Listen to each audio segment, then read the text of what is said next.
El gato emplumado de la sierra. Mi nombre es José. Soy habitante del pueblo San Juan de Guadalupe, en el estado de San Luis Potosí. Aquí cerca se encuentra la Sierra de San Miguelito, que es una cadena montañosa que atraviesa gran parte del estado. También está cerca la Sierra de Álvarez. Quiero compartir con ustedes lo que me sucedió cuando, por necio y terco, me vi envuelto en una situación con el nahual de aquí de la región. En nuestro pueblo siempre hemos escuchado hablar sobre el nahual Juan. Se dice que Juan era un hombre que tenía la habilidad de transformarse en animal, específicamente en un jaguar. Según lo que narra la leyenda, Juan usaba esta habilidad para cometer actos malvados y aterrorizar a las personas de la comunidad. La misma leyenda nos cuenta que, un día, Juan fue descubierto por un curandero o chamán que lo vio transformarse en jaguar. Como castigo, el curandero o chamán lanzó sobre Juan una maldición, dejándolo atrapado en su forma animal para siempre. Desde entonces, se cree que el espíritu de Juan se transforma en jaguar todas las noches, buscando venganza por la maldición que le fue impuesta.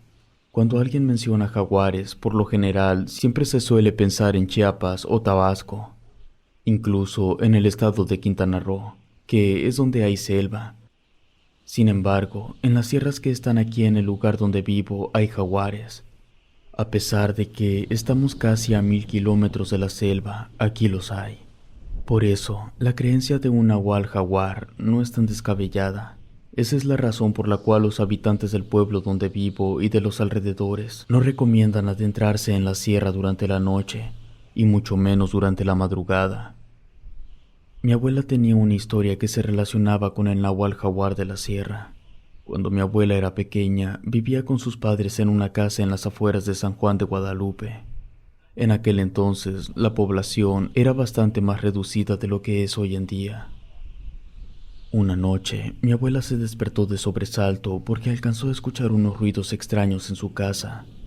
Buscó a sus papás, pero ni ellos ni sus hermanos bebés estaban en la casa. Lo que había pasado era que sus papás habían llevado de emergencia a uno de sus hermanos con el doctor, pero mi abuela no lo sabía.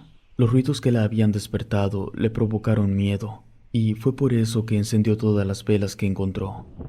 Aún y con esa iluminación, tenía la extraña sensación de que algo andaba mal. Como pudo, se armó de valor y decidió salir de su casa para revisar el exterior y ver si encontraba alguna pista de lo que pudo haber causado los ruidos. Como ella era la mayor, su papá la trataba como si fuera varón. Siempre le decía que no debía ceder al miedo. No encontró nada, así que volvió a entrar a la casa. Se aseguró de cerrar bien todas las puertas y fue a su cuarto. En eso escuchó otro ruido bastante fuerte. Era el inconfundible sonido que hace una puerta cuando alguien la empuja con fuerza y ésta se azota. Mi abuela ya estaba demasiado asustada. En ningún momento le pasó por la cabeza que era buena idea el hecho de ir a revisar cuál era la puerta que se había azotado. Lo único que hizo fue pararse de la cama para ir a atrancar la puerta del cuarto donde estaba ella, para así sentirse aunque sea un poco más segura. Sin embargo, cuando mi abuela ya estaba parada justo al frente de la puerta, una criatura entró de forma violenta, haciendo que la puerta fuera arrancada de tajo del marco.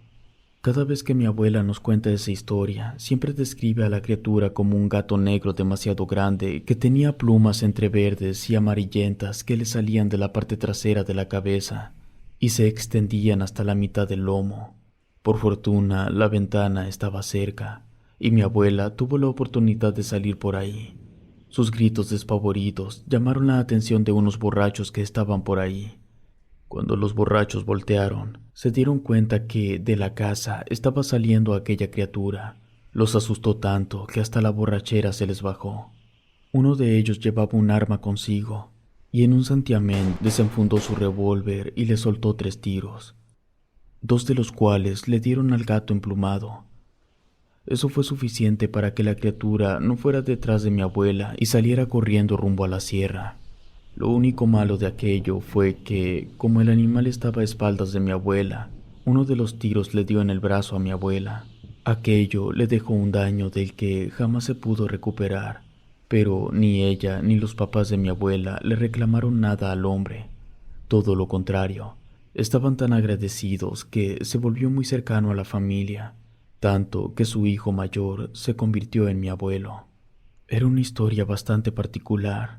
De cierta forma, yo nací gracias a ese misterioso gato emplumado, porque si la criatura no hubiera intentado atacar a mi abuela, aquel borracho no se hubiera visto en la necesidad de salvarla, y por lo tanto, el hijo de ese señor y mi abuela no se hubieran conocido, y mi padre no hubiera nacido, y por ende yo tampoco.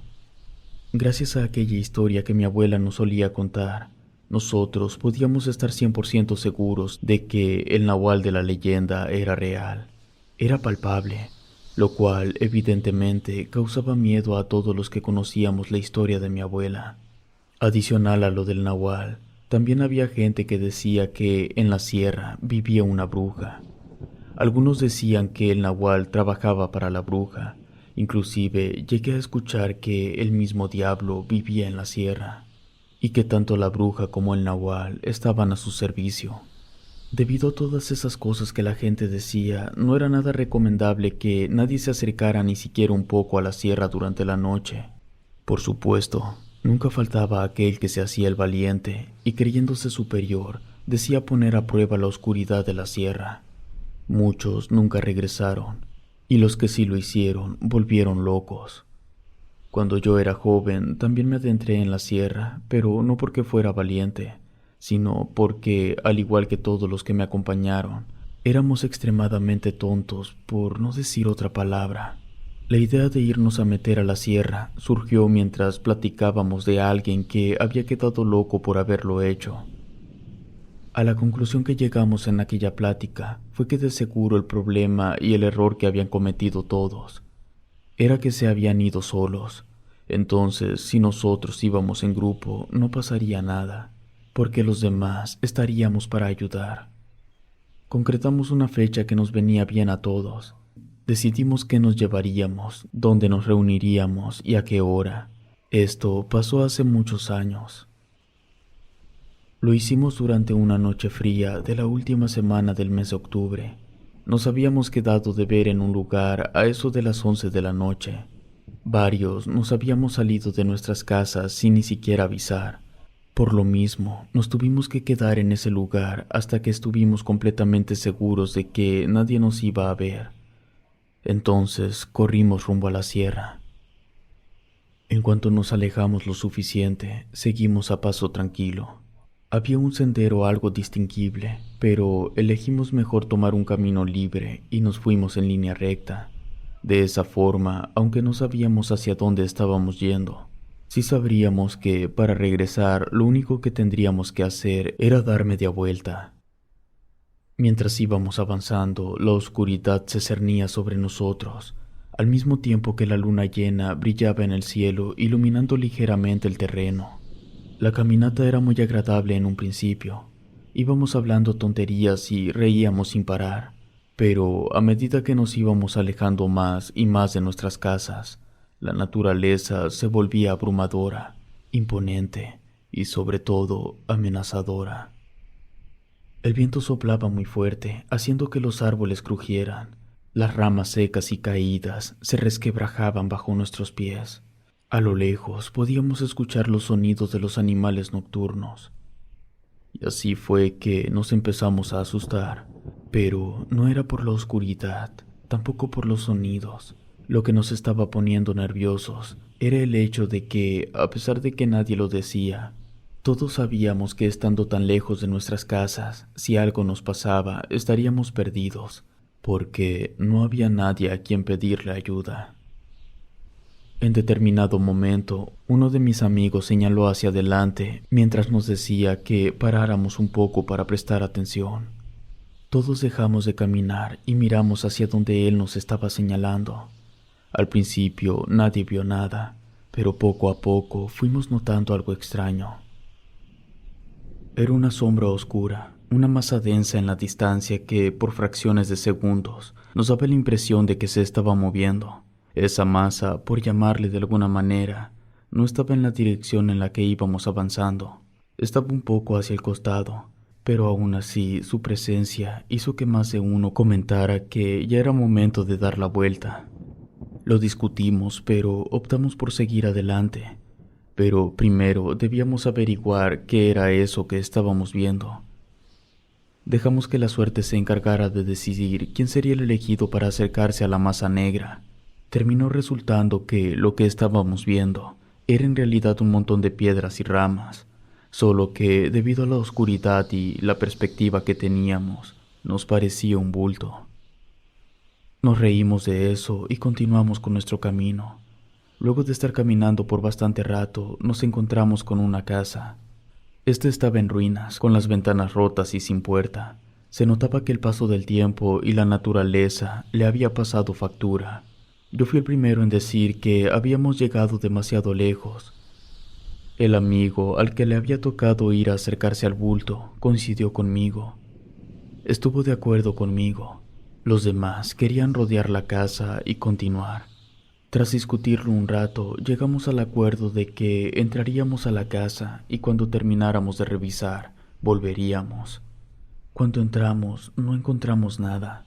El espacio de lo que vendría a ser desde la sala a la cocina estaba completamente vacío. En el baño tampoco había nada.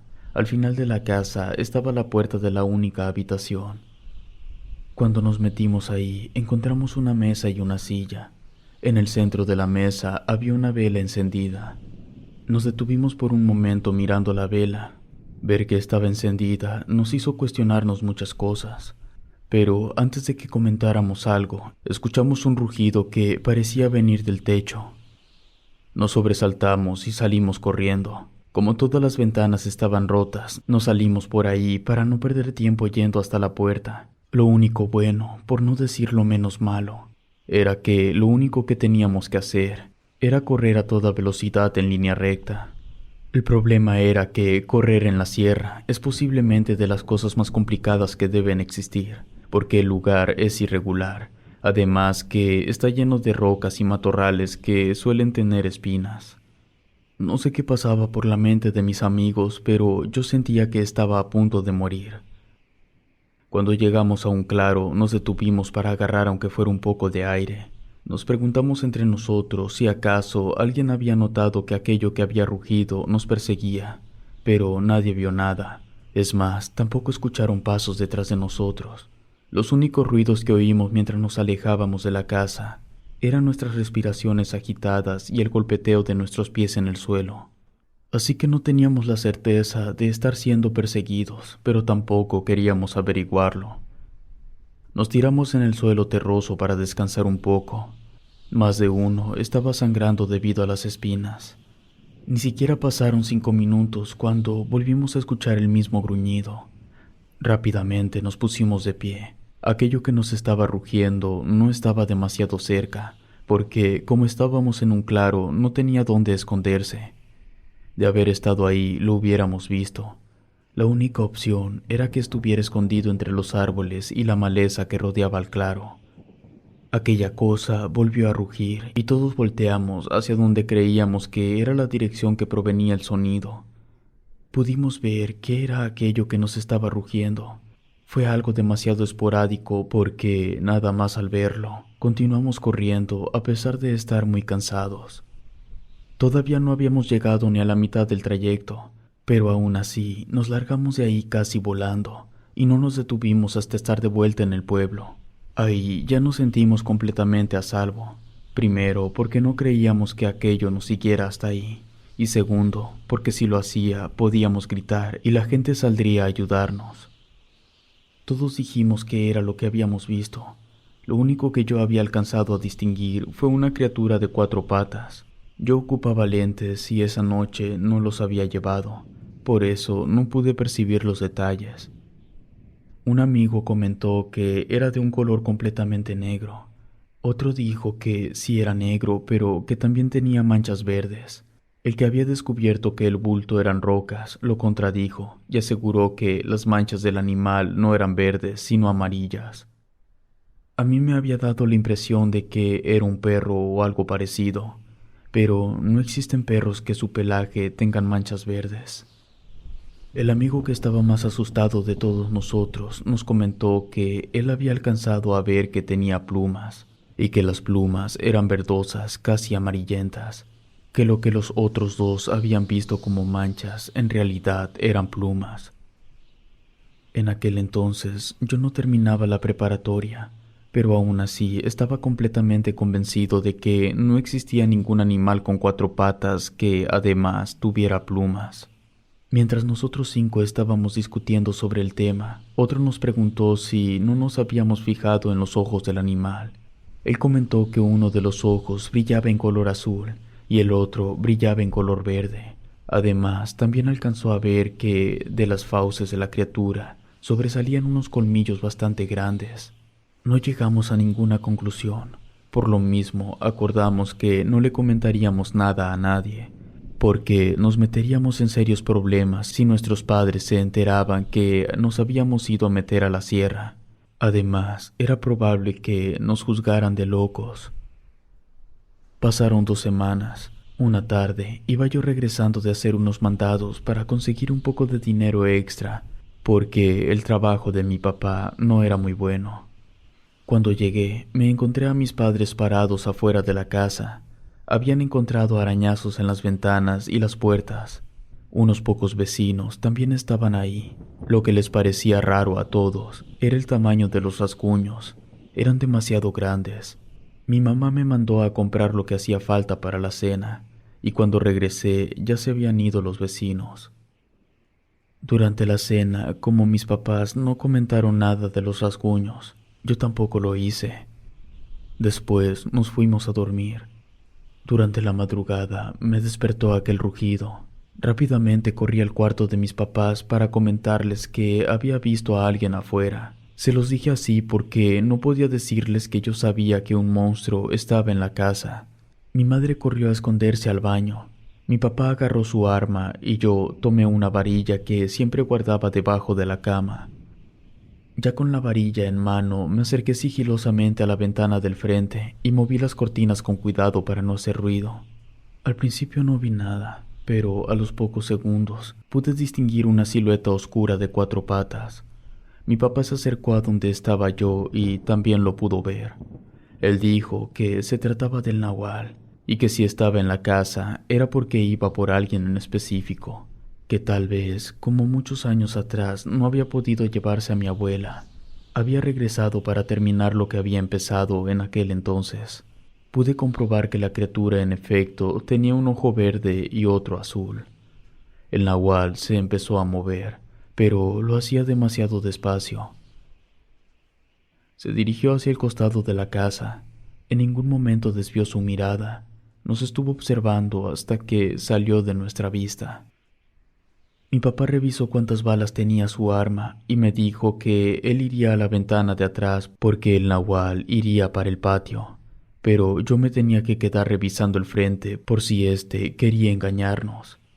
Yo estaba mirando a mi padre cuando me estaba dando esa indicación. Al momento en que regresé mi atención hacia la ventana, me encontré cara a cara con esa horrible criatura que mi padre afirmaba que era un nahual. Esa cosa tenía su horrible rostro recargado en la ventana. Su respiración empañaba el vidrio. Yo me quedé paralizado del miedo. El nahual estaba parado en 2 patas. Escuché que mi papá me gritó que no podía verlo por el patio y me preguntó si yo podía verlo. Como tenía al monstruo frente a mí, no le respondí. Entonces mi padre volteó a verme y se dio cuenta que el nahual estaba ahí. Sin pensarlo ni un momento, disparó. Aquí debo darle crédito a la excelente puntería de mi padre, porque se las arregló para que 2 balas impactaran directo en la cara del nahual sin que esas balas pasaran cerca de mí. El monstruo se fue huyendo. Muy temprano por la mañana llegaron a tocar la puerta. Ni mi papá ni yo nos habíamos dormido. Nos quedamos vigilando que el nahual no regresara. Yo fui a abrir la puerta. Era uno de nuestros vecinos. Nos preguntó si estábamos bien. Mi papá, desde donde estaba sentado, le respondió que sí, que el nahual nos había hecho una visita, pero habíamos logrado correrlo. El vecino nos contó que una señora no había tenido tanta suerte como nosotros, ya que el nahual se había metido a su casa para llevarse a sus 2 hijos. Ella solo logró salvar a la niña. El niño ya no iba a aparecer porque el nahual se lo iba a comer. La niña había quedado con un rasguño en la espalda y parte de un brazo. Durante los siguientes 3 días, la niña que había sido mordida por el nahual pasó por mucho sufrimiento, demasiado. Se contorsionaba, hacía sonidos como de animal. Adelgazó demasiado y su piel empezó a tomar una tonalidad opaca ceniza. Todos llegamos a creer que la niña estaba poseída.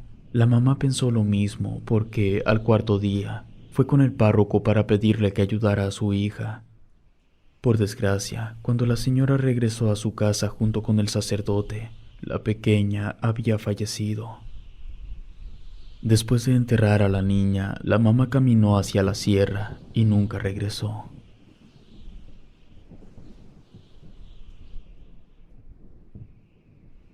Una nahuala en medio de la guerra. Déjenme presento. Mi nombre es Juan Carlos Paz Mejía. Soy un residente de Honduras. Vivo en un pequeño pueblo ubicado en la región noroeste del departamento de La Mosquita. La Mosquita es un área ubicada en la costa caribeña de Honduras, conocida por su biodiversidad y tener una población mayoritariamente indígena. Es una de las regiones más remotas y menos desarrolladas del país, con una geografía compleja que incluye selvas densas, pantanos y ríos caudalosos. La localidad en la que me tocó nacer, al igual que todas las localidades de la región, es bastante pequeña, rural y de difícil acceso.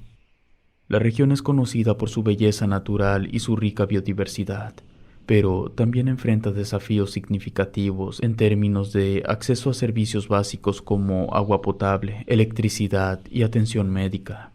Nuestras casas, al igual que todas las localidades de los alrededores, son modestas y construidas con materiales locales como madera y hojas de palma. Durante la década de los 80, estalló una guerra civil en Nicaragua, ocasionando un levantamiento contra el gobierno. El problema fue que nuestro presidente decidió meterse. Entonces, los que luchaban contra el gobierno en Nicaragua se refugiaban aquí en Honduras. Eso ocasionó que nosotros, los habitantes de La Mosquita, quedáramos en medio del fuego cruzado. Eso nos trajo un sinfín de complicaciones y desgracias. La vida que teníamos que enfrentar era muy dura, tanto aquí en mi localidad como en las localidades vecinas, pero así tuvimos que aprender a vivir. Todos nosotros tenemos habilidades en la pesca, la agricultura y la artesanía.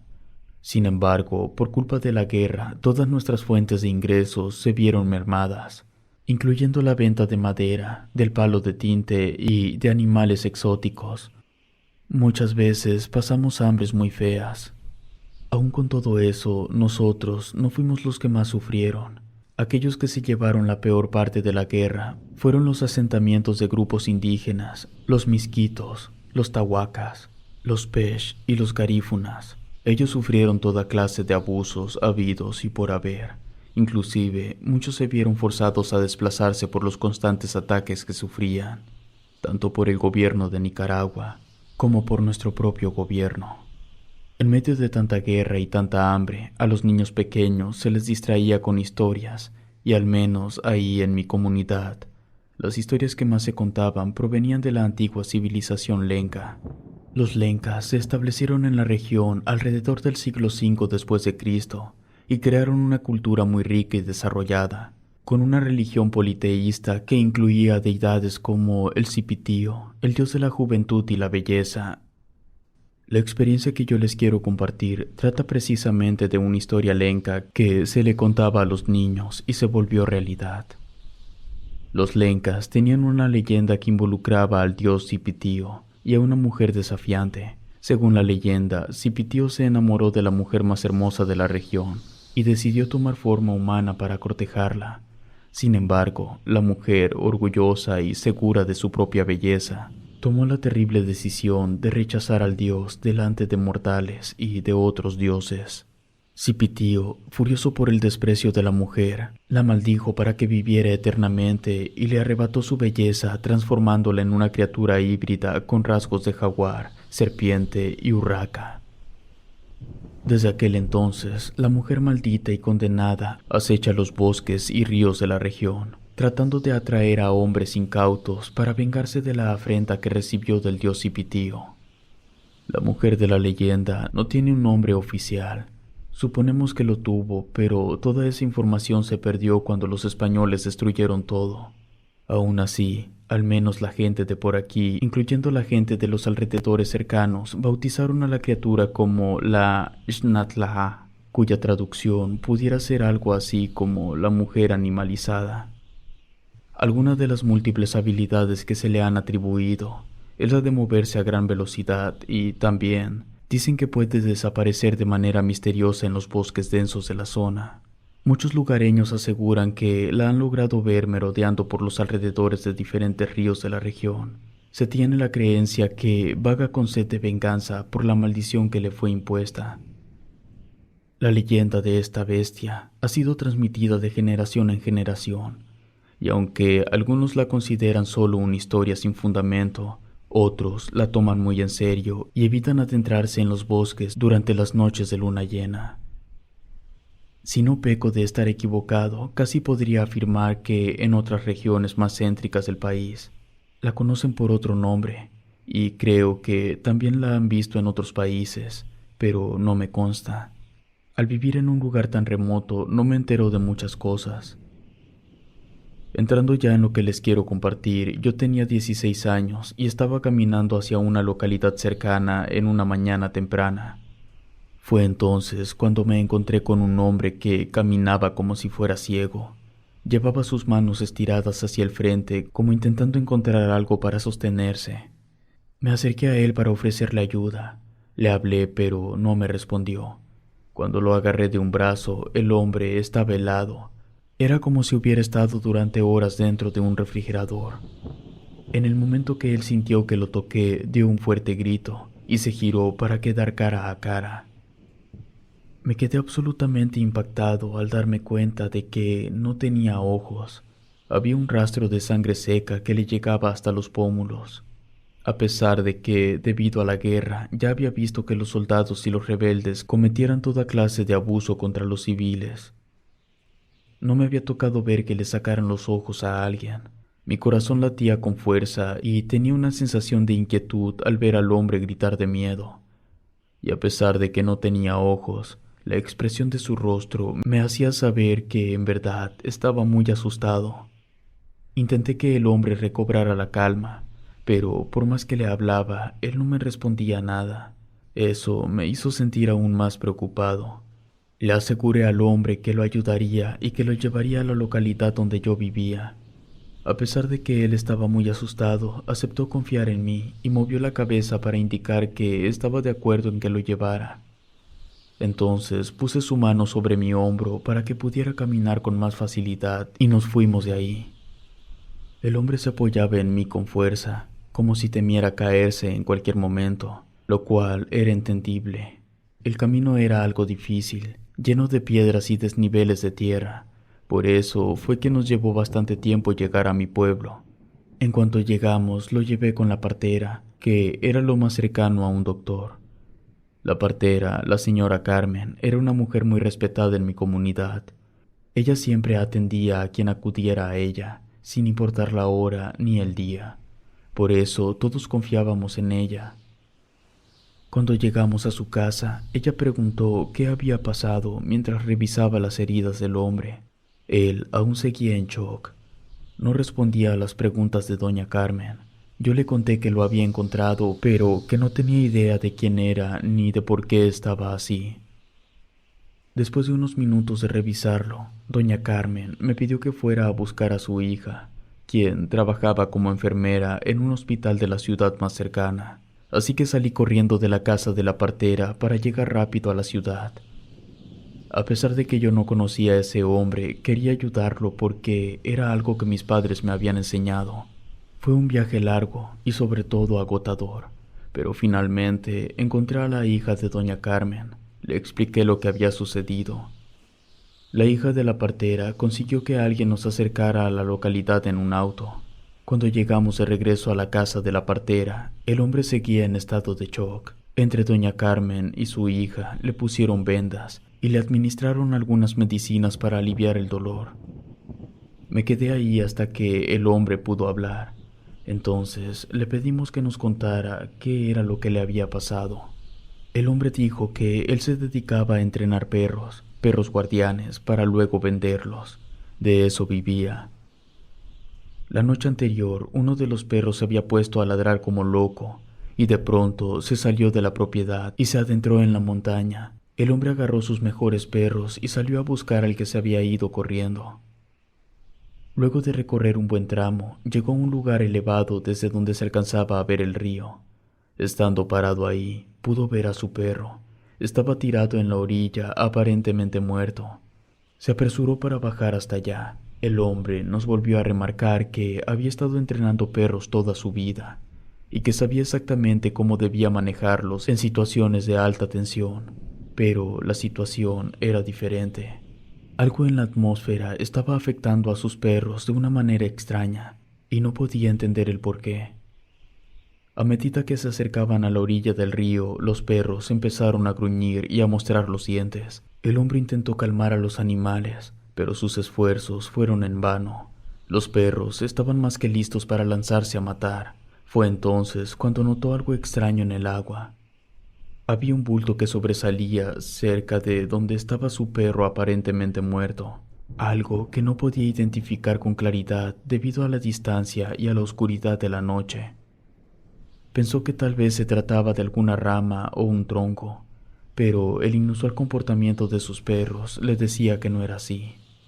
El señor siguió avanzando y se dio cuenta que era una figura con rasgos femeninos, pero a medida que se acercaba, vio que la fémina tenía la cabeza de un pájaro negro, con un pico afilado y puntiagudo. Además, su piel se notaba a simple vista áspera y escamosa, pero eso no era lo peor. Sus manos terminaban en garras largas y curvas. El hombre se detuvo, estaba perplejo ante lo que estaba viendo, mientras aquella cosa lo observaba. El hombre le ordenó a sus perros que atacaran y ellos obedecieron, pero en cuestión de segundos los perros comenzaron a lanzar aullidos desgarradores, mientras la figura se movía rápidamente y parecía despedazarlos sin esfuerzo. El hombre se quedó paralizado del miedo. Él podía escuchar la respiración ronca y desagradable de ese monstruo. Luego, la mujer le empezó a hablar. Le decía que lo mirara. El hombre empezó a temblar de terror. Intentó huir, pero sus piernas se negaban a moverse y estaba atrapado en su lugar. El hombre terminó por ceder ante la desesperación y se arrancó los ojos.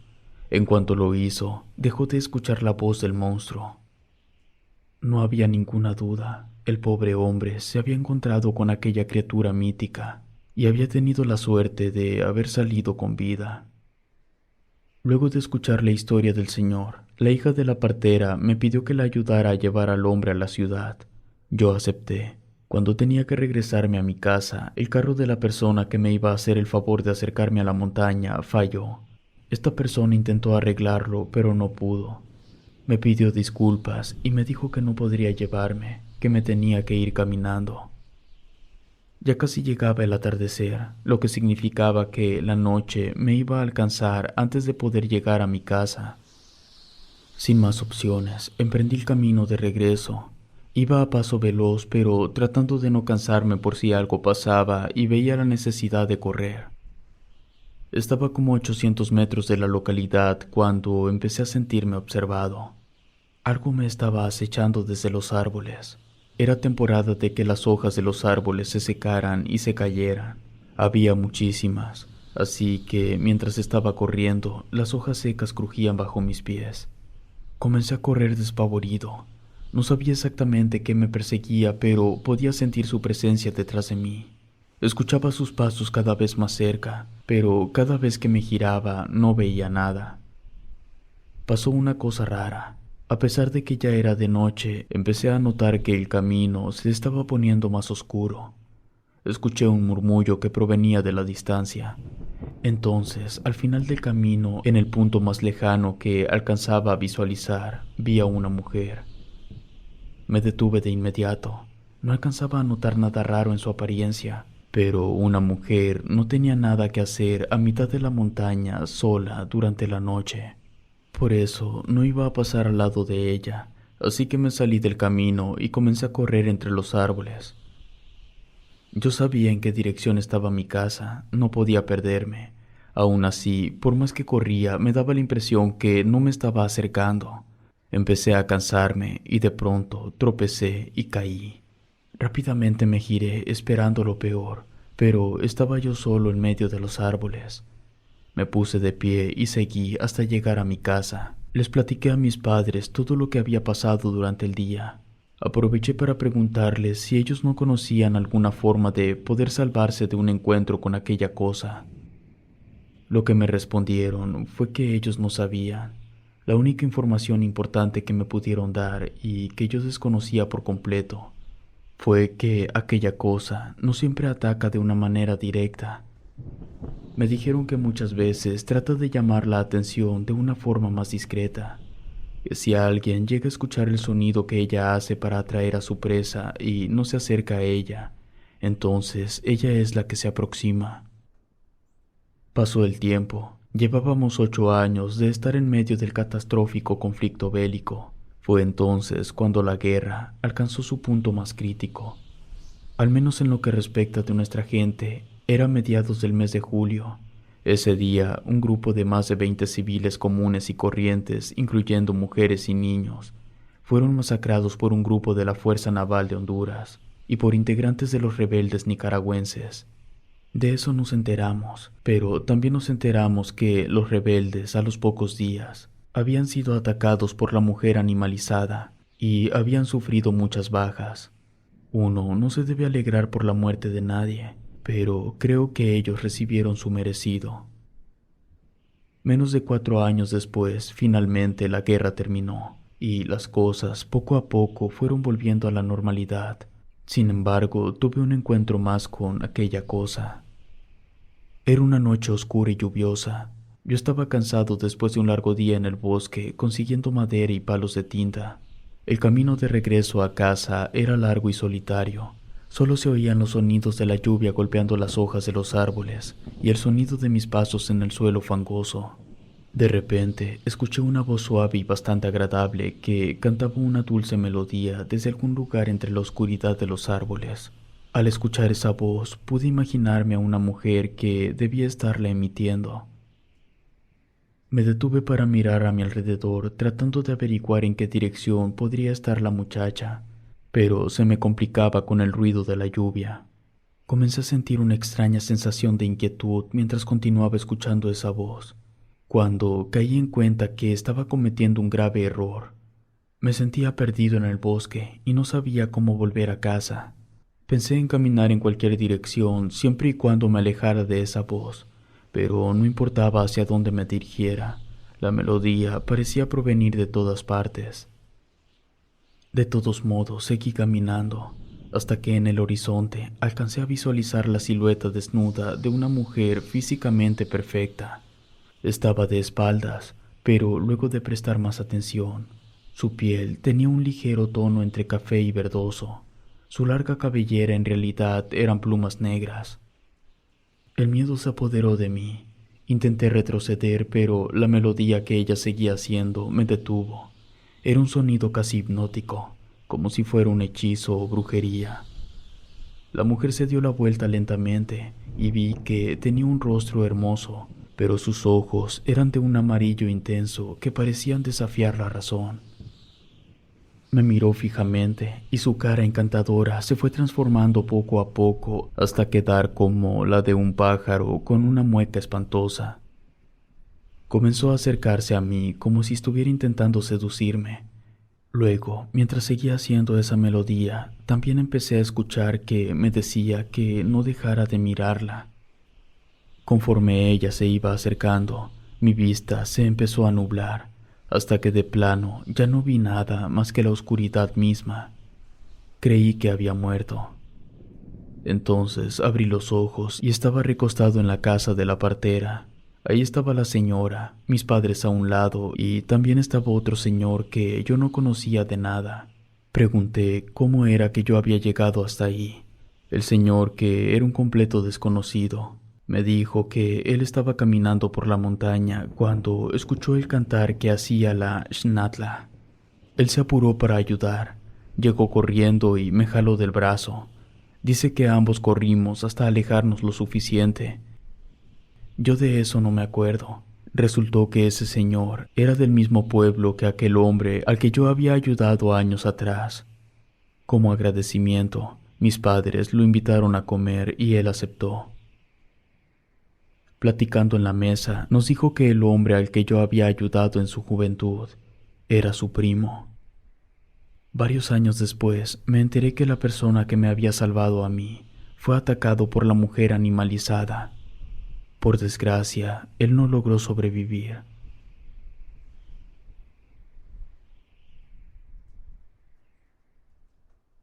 La maldición del séptimo hijo. En mi país natal, la República de Argentina, en el año de 1973, se sancionó el decreto de Ley número 20.843, que es conocido popularmente como Ley del Padrinazgo Presidencial. Esto sucedió durante el gobierno del presidente Isabel Perón. En sus inicios, la ley establecía que el séptimo hijo varón de una familia que naciera de parto natural y consecutivo tenía el derecho de recibir el padrinazgo presidencial. El beneficio principal del padrinazgo era simbólico y cultural, y consistía en un reconocimiento por parte del presidente de la nación hacia el niño y su familia. Además del acto de padrinazgo en sí, el niño y su familia recibían de parte del Estado argentino una medalla conmemorativa, un diploma y una ayuda económica, que en el pasado solía ser una suma importante de dinero, aunque en épocas más recientes se redujo significativamente. El propósito de esta ayuda era reconocer el mérito del niño y su familia por haber llegado al séptimo hijo varón, y se destinaba a cubrir los gastos de su educación y cuidado. Es importante destacar que estos beneficios eran exclusivos para el séptimo hijo y no se aplicaban a otros hijos. La ley del padrinazgo presidencial fue modificada en el año 2009 durante la presidencia de Cristina Fernández, para incluir que si un matrimonio tenía 7 hijas de forma consecutiva, la séptima hija podía beneficiarse del padrinazgo presidencial. Es bastante curioso que una ley sea tan específica con quienes pueden obtener beneficios.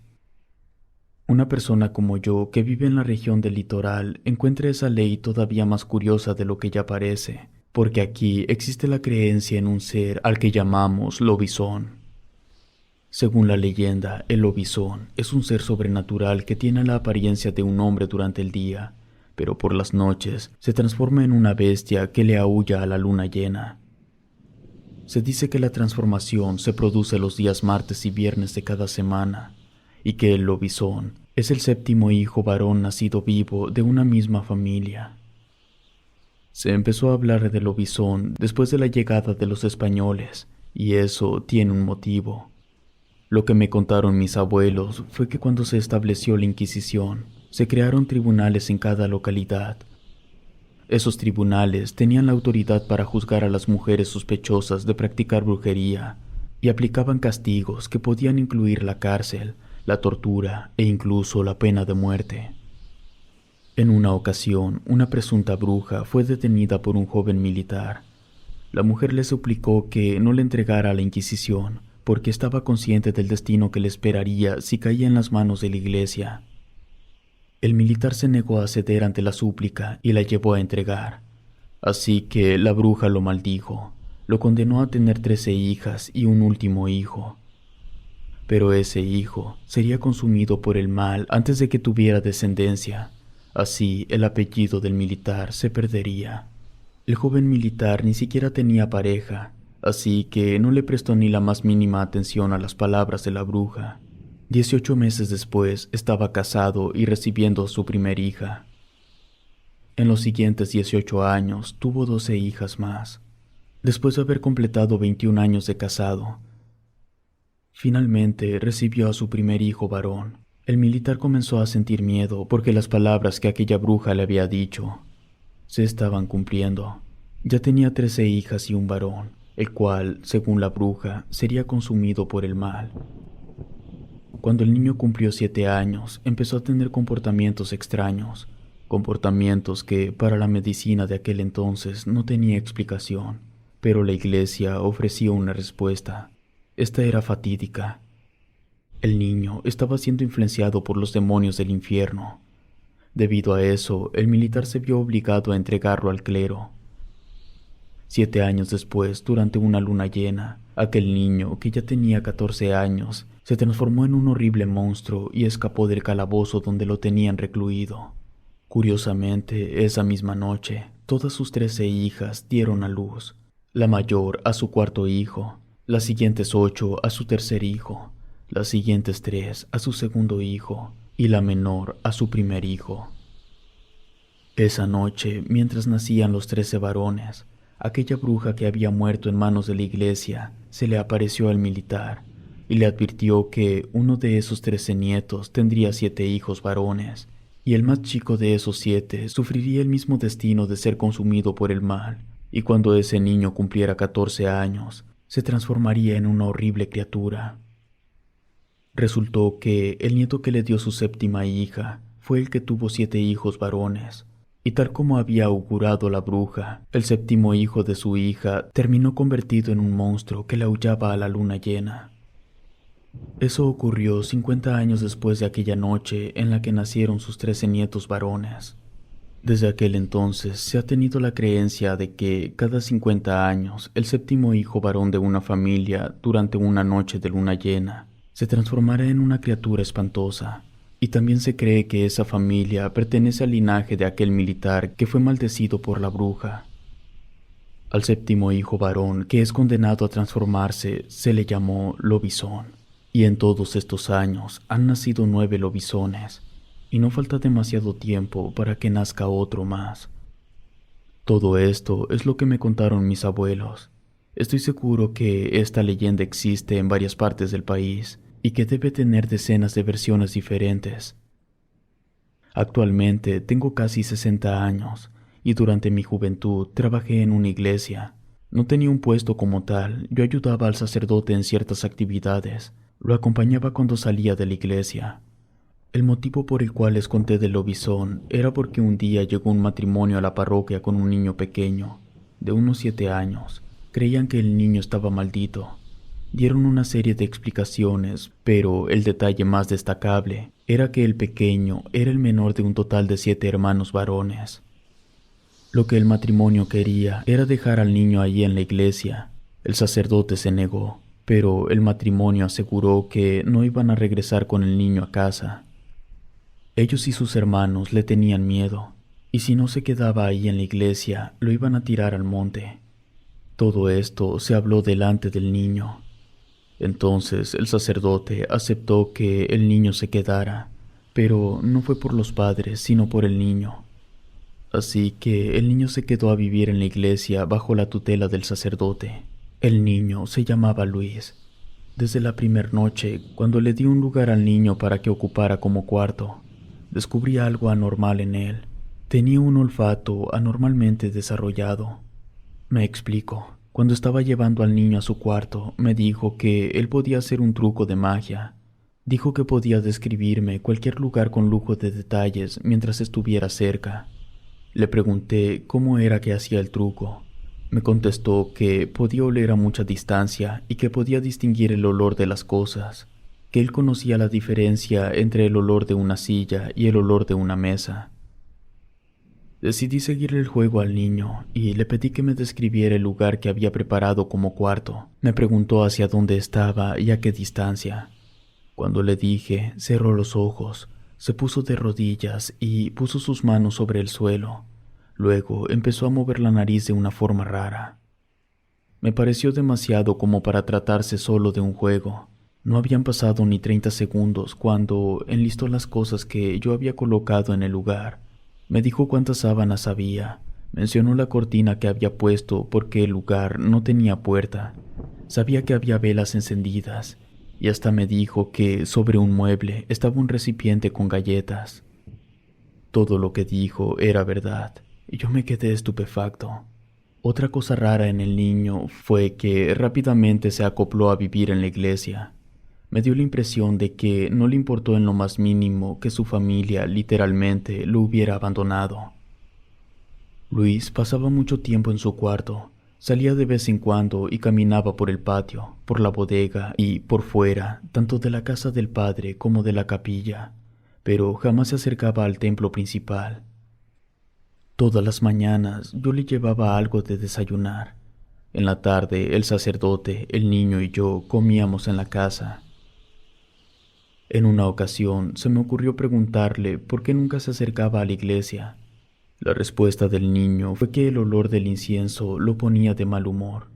Un detalle escalofriante es que todas las tardes, antes de entrar a la casa del sacerdote para comer, se paraba fuera de la puerta y decía en voz alta lo que íbamos a comer.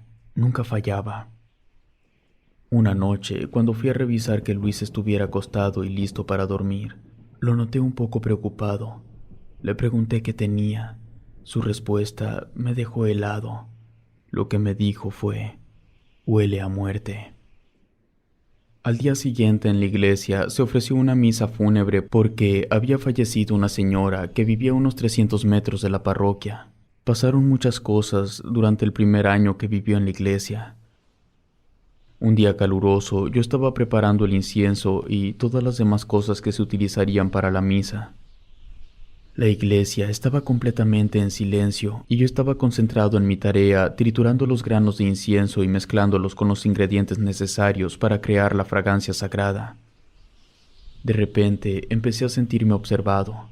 En el recinto no había nadie, solo yo. A mi izquierda estaba un vitral que tenía vista a la capilla. Cuando volteé, pude ver a través del vitral que el niño estaba sentado en el techo de la capilla mirándome. Rápidamente salí para pedirle que bajara de ahí. Me hizo caso.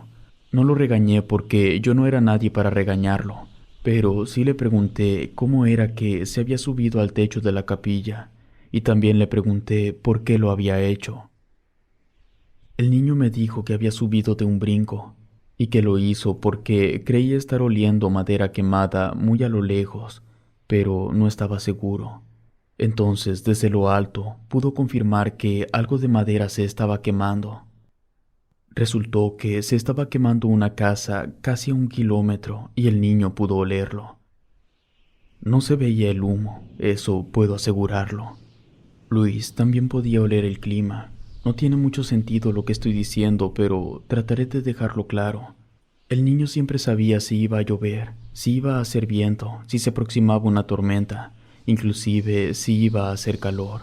Lo sabía hasta con 3 días de anticipación.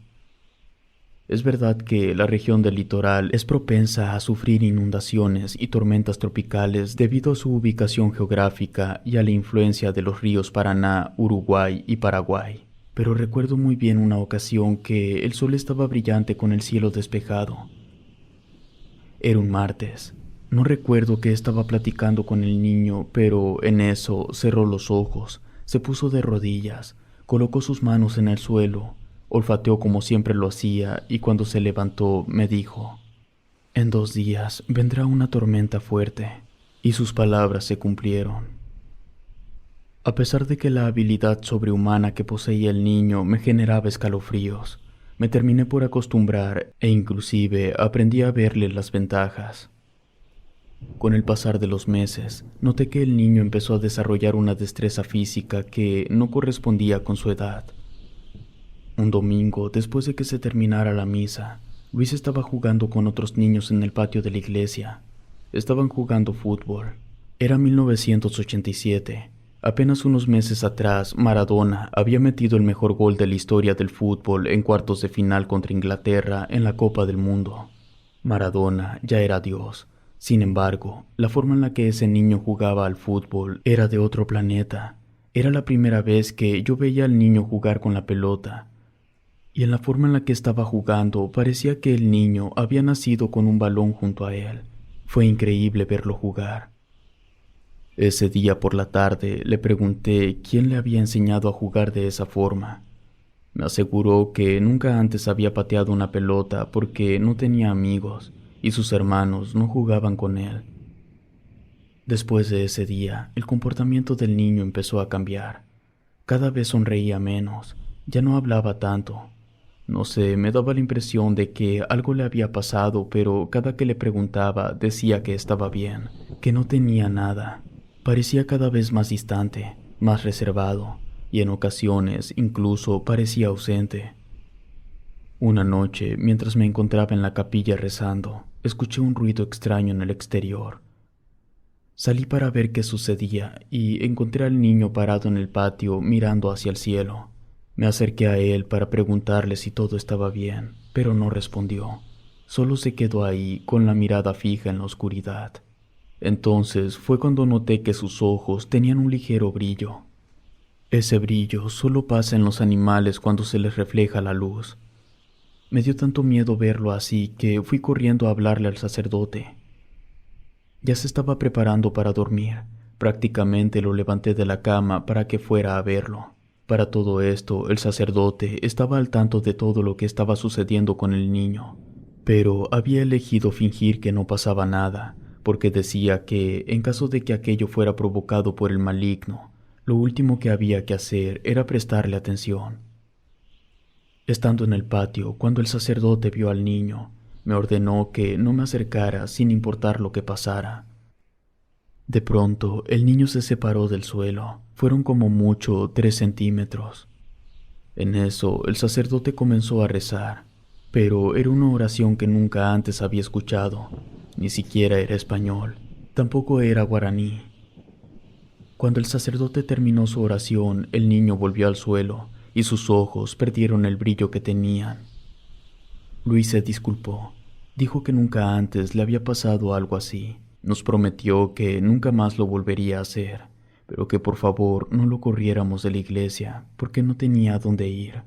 El sacerdote lo tranquilizó y le dijo que no se preocupara por nada, que se fuera a dormir ya. Esa noche estuve platicando con el sacerdote sobre la situación del niño. Él estaba de acuerdo conmigo en que lo que el niño estaba sufriendo podría ser una maldición de brujería o algo relacionado con los demonios. Yo le recomendé que lo mejor era buscarle otro lugar al niño porque podría volverse peligroso para nosotros. El sacerdote me respondió que eso era lo que el diablo quería, que si dejábamos al niño a su suerte se llenaría de rencor y el maligno habría ganado.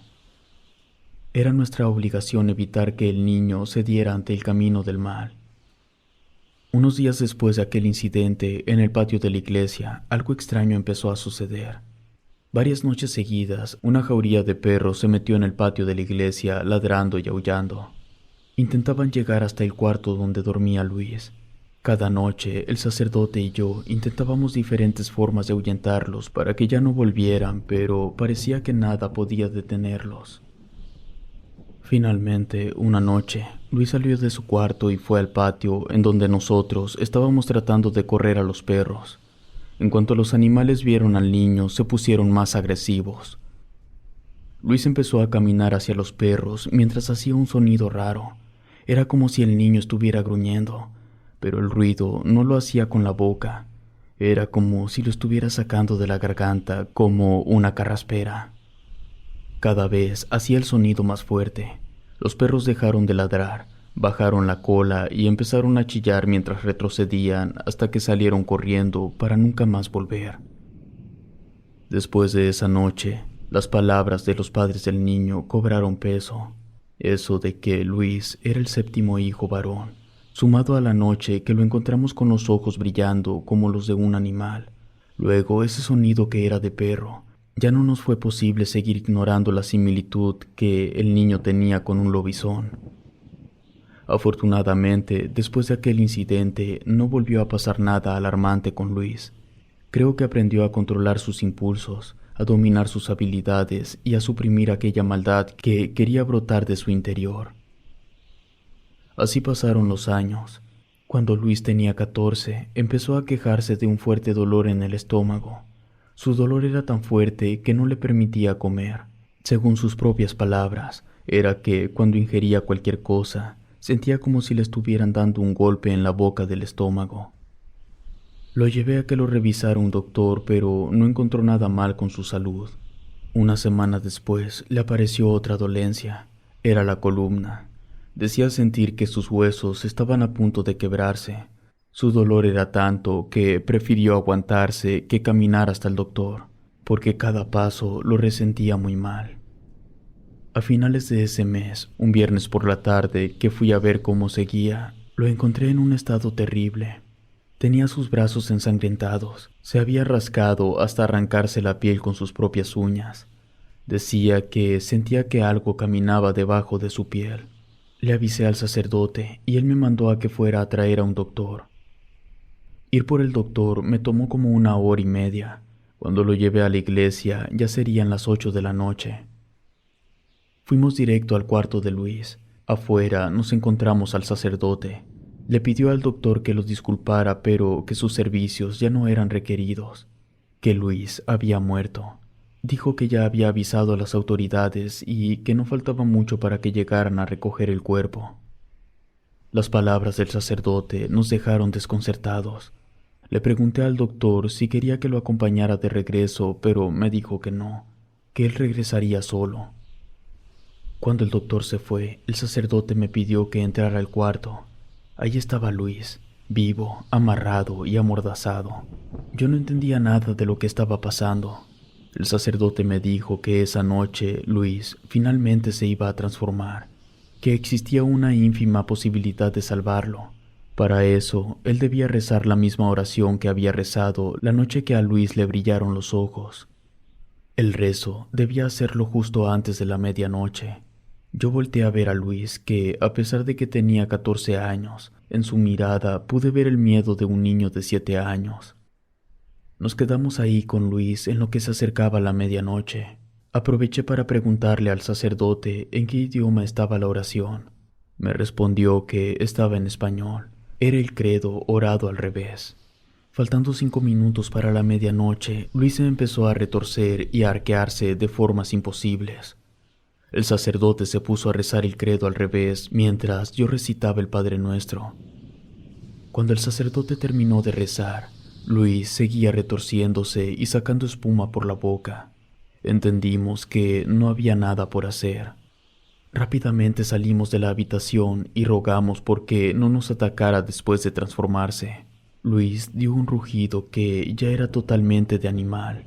No quedaba ningún vestigio de humanidad en su voz. Luego salió del cuarto.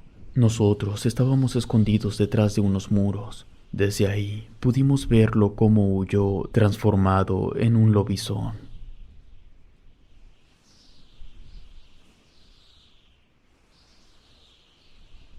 El Cadejo Negro.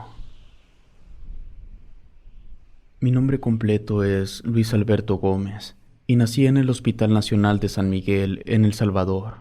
Mi familia es originaria del mismo pueblo en el que nací, llamado San Jorge, que se encuentra a unas pocas millas del volcán Chaparrastique.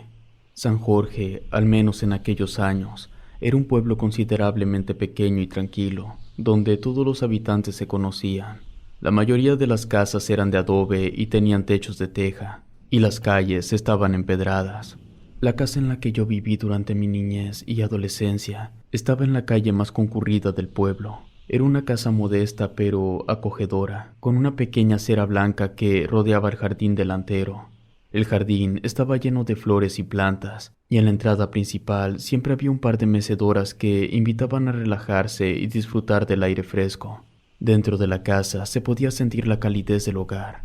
La sala estaba decorada con muebles de madera hechos por mi propio abuelo y cortinas de tela suave tejidas por mi dedicada y muy detallista madre. En el centro había una mesa en la que mi padre y mi abuelo tomaban su café por las mañanas. La cocina estaba situada al lado de la sala. Siempre estaba llena de los deliciosos aromas de las comidas caseras que mi madre preparaba con esmero. Recuerdo que, aunque éramos una familia humilde, siempre teníamos todo lo que necesitábamos gracias al trabajo duro de mi padre y de mi abuelo. Ellos se dedicaban a la agricultura, cultivando principalmente maíz, frijoles y caña de azúcar en las tierras que eran herencia familiar durante generaciones. El pueblo, a pesar de ser pequeño, tenía tradiciones muy marcadas y leyendas muy respetadas. Las dos leyendas más arraigadas en la cabeza de las personas eran el cipote y el cadejo negro. Desde que era pequeño, me inculcaron el respeto que debía tener hacia esas leyendas, y hacia todas las tradiciones de mi pueblo. La leyenda del tan famoso ser llamado Cipote era una historia de un pequeño y travieso niño con los pies volteados hacia atrás. Aparecía por las noches para asustar a los desprevenidos. A medida que crecía, aprendí muchas historias sobre esa misteriosa criatura. Según cuenta la leyenda, el cipote era el hijo de la cigua palmera, un pájaro que habita en los palmares cercanos al pueblo. Se decía que el cipote había heredado las cualidades de su madre y que debido a eso podía volar, transformarse en diferentes animales y hacer travesuras a los habitantes del pueblo. A pesar de que muchos consideraban al cipote inofensivo, otros creían que podría ser peligroso si se le provocaba o si se le trataba con falta de respeto. Por esa razón, muchos habitantes de San Jorge evitaban hablar del cipote o mencionar su nombre en voz alta. Cuando era niño, solía jugar con mis amigos a buscar al cipote entre los palmares cercanos al pueblo, aunque nunca lo encontramos. El Cadejo Negro es una leyenda que no solo suena en mi pueblo, sino que está muy extendida en Centroamérica debido a que ha sido transmitida de generación en generación durante siglos. La criatura se describe como un perro enorme con un pelaje negro espeso y brillante, unos ojos rojos penetrantes que parecen alumbrar en la oscuridad. Se cuenta que el Cadejo Negro aparece en los caminos solitarios de noche, especialmente cuando hay luna llena para perseguir a los viajeros solitarios. Se dice que su presencia es una advertencia de un riesgo mortal, y que aquellos que lo ven pueden estar en peligro inminente. La leyenda del Cadejo Negro varía según la región, pero en general se cree que la criatura tiene un gran poder sobrenatural y que puede llegar a ser imposible hacerle frente sin morir en el intento. Según algunas versiones de la leyenda, el Cadejo Negro puede incluso matar personas por el simple hecho de cruzarse en su camino. Durante mi adolescencia empecé a cuestionar la veracidad de las historias que había escuchado de niño, incluyendo la leyenda del cipote y la del Cadejo Negro. Había escuchado tantas versiones diferentes de las historias que ya no sabía en qué creer. Algunos decían que el Cadejo Negro era solo una leyenda urbana, mientras que otros afirmaban haberlo visto con sus propios ojos. Pese a mi escepticismo, no podía evitar sentirme nervioso cada vez que me encontraba solo en una calle solitaria por la noche. Aunque no creía en estas leyendas, seguía siendo cauteloso, pero delante de las muchachas yo me hacía el valiente para tener más oportunidad con ellas.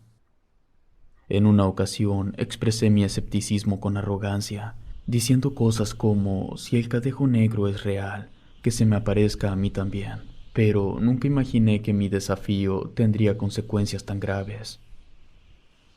Una noche de verano salí de la casa de un amigo. Estaba situada en la otra punta del pueblo.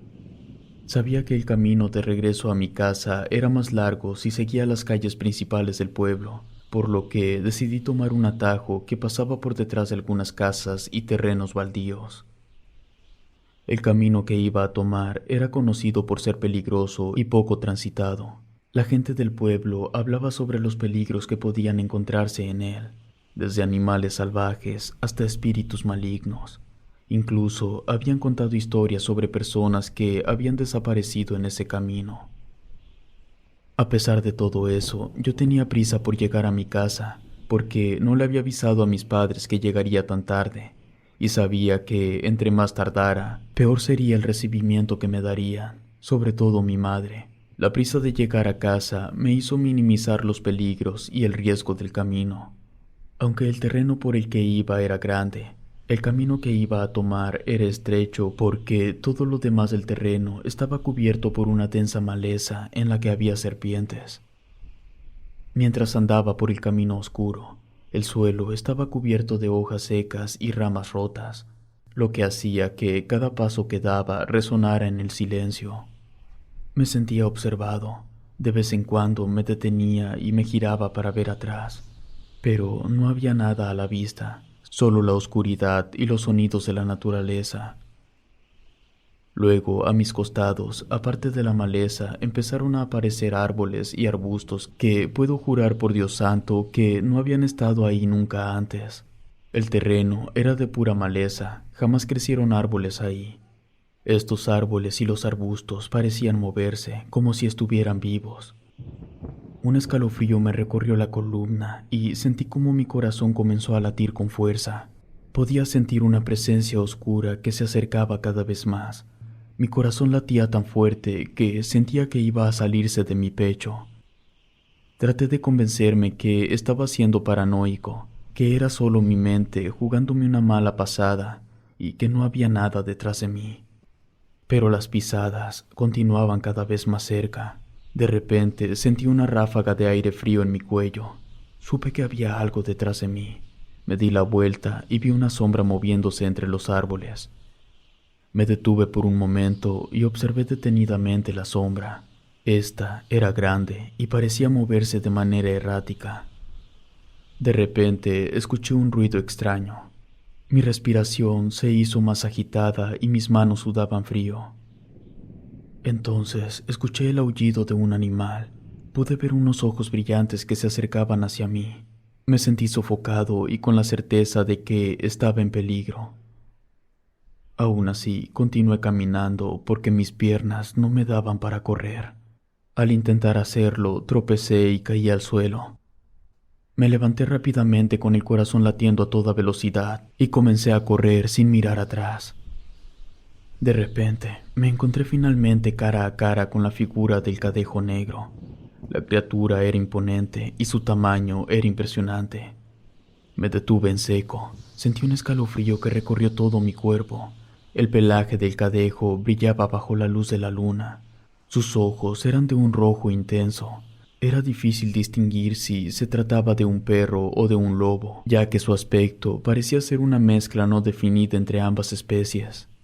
Comencé a correr rápidamente, alejándome de él.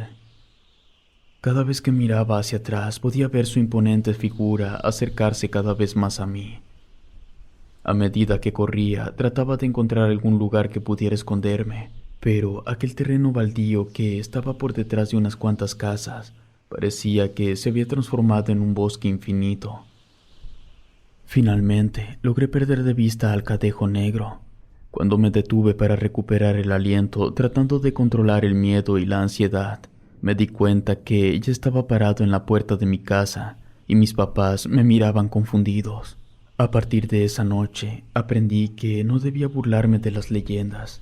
Tampoco debía provocarlas ni intentar comprobar su veracidad, ya que eso podría tener consecuencias mortales. En lugar de eso, debíamos mostrarles respeto y mantenernos alejados de ellas siempre que fuera posible. La historia del Cadejo Negro sigue siendo una parte importante de nuestra cultura y siempre la recordaré como una lección sobre la importancia de respetar nuestras tradiciones y leyendas. Aunque nunca volví a tener un encuentro cercano con el Cadejo Negro, siempre mantendré vivo el recuerdo de aquella noche terrorífica. Si te gustó este relato, suscríbete activando la campanita de notificaciones. De esta manera estarías apoyando nuestro proyecto. Gracias por escucharnos. Relatos escritos y adaptados por Ramiro Contreras.